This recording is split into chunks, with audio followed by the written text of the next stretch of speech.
a most recent poll that was put out the other day had basically that was conducted, and it was like basically a third of the country does not want Biden to run again, and that they would not, and that oh, actually no, hold on, only a third of the country would vote to reelect Biden if they voted today. So more people, so basically most people do not want him running again, and that's the same thing with Trump because they're two fucking old men. That basically Biden's 80, Trump is 76. They're two fucking old men. If we're gonna need somebody to run in 2025 or 2024 for that matter, then you would need somebody younger, and that's who I would want. I want somebody who's like in their 40s or 50s, not somebody who's in their 80s and damn near on their deathbed. So soon the nation's gaze will turn from the 2020 midterm elections to the 2024 presidential election. And a new poll that was conducted has found that a majority of Americans would rather vote for someone other than President Biden. Now, the survey of registered voters was conducted by Faux, which found that if voters were to cast their ballots today, only 33% said that they would vote to re-elect Biden. On the flip side, 54% said that they would vote for someone else.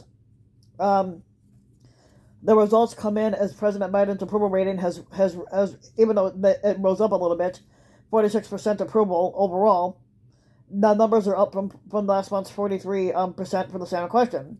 Now Biden's reelect rating is amongst the lowest of former presidents 2 years into the first term. In September of 2010, only 39% of the voters said that they would vote to reelect former President Obama, and in January of 2028, only 35% said they said the same for the former squatter Donald Trump.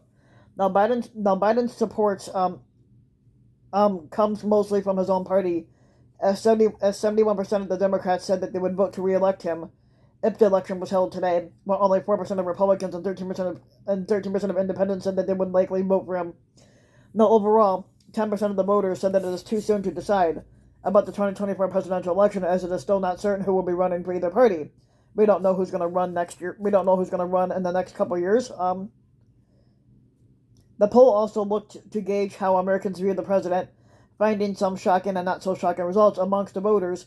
35% say that they consider Biden a strong leader, a number that was 49% back in October 2020. At the same time, 62% said that they do not think that he's a strong leader. The only people that don't think that are the inbreeding Republicans. In other areas, results were closer, as 44% of voters said that they think he's honest and trustworthy, while 52% do not. I would say that the most dishonest person would be Trump. Um,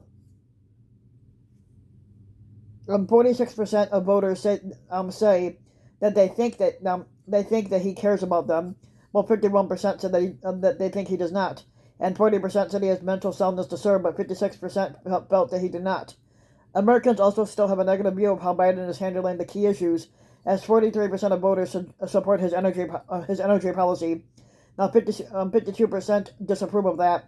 44% approve of his handling of the Russia-Ukraine conflict, while 52% disapprove. 35% approve of how he has handled the economy, while 62% disapprove. 29% approve of how he is handling inflation, while 67% disapprove, and 37% approve of how he's handling crime, while 58% disapprove. But Biden does get credit for his efforts to work in a bipartisan manner to solve critical issues, as the poll found he is more willing to work with the GOP in the eyes of America than the GOP is willing to work with him. This poll was conducted from a 3-day period, October 9th to the 12th, and it included 1,206 registered voters nationwide, but it does have an error margin of a plus or minus 2.5%. Now, if you like the video, you can give the video a like and subscribe to my channel, RBW King. You can also hit the notification bell so that you'll be notified when a new video comes out. If you want to check out my other work, you can check out my RBW King's Reviews channel, and basically help support that channel too, and this one. If you want to support my work even further, you can donate to my Patreon link, which you can find in the About section of YouTube. And for just as little as a few bucks a month, your donation can help go a long way, and thanks for listening.